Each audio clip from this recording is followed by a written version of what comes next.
Nandighosh TV खबर प्रसारण पर उद्धार हेले दुई शिशु कंधमाल जिला दारिंगबाड़ी ब्लॉक अंतर्गत पांगामाहा गाँव में बापा मां को हराई बेसहारा होते दुई भाई भौणी रुनिता सुनामाझी और इलखान सुनामाझी। बापा मां को हराई उभय भाई भौणी भिक्षावृत्ति कर चलुले।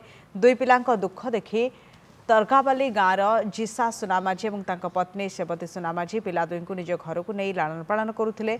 ए खबर नंदीघोष टीवी प्रसारण पर चाइल्ड हेल्पलाइन और सामाजिक संगठन कर्मकर्ता तरगाबाली गाँव में पहुंची दुई भाई भौणी को उद्धार करते। दुई पिला पाठ पढ़ाइबा प्रतिश्रुति देइछन्ति सामाजिक संगठन कर्मकर्ता माने।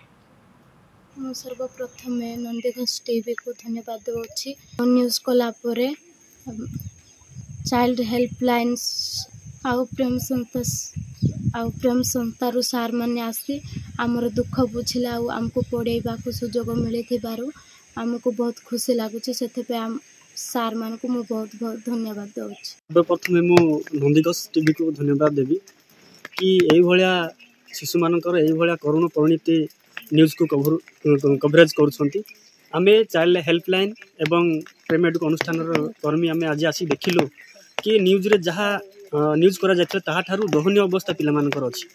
आमे से पिला मानको आज आसी भेटिलु आउ से पिला माने जा पाखे रहउछन तांको सहित कथा हलु आउ सरकार को तरफरु एवं चाइल्ड को तरफरु पिला मानको पई जहाँ व्यवस्था हेई परिबो ता हमें पिला मानको सुविधा करिकि से मानकर पाठ पढ़िया पई व्यवस्था करिवु एवं से मानको सरकार को तरफरु आ कोन व्यवस्था हेई परिबो एवं सरकार तरफरु कोन साहाय्य पाई परिबे से माने से व्यवस्था हमें करिवु।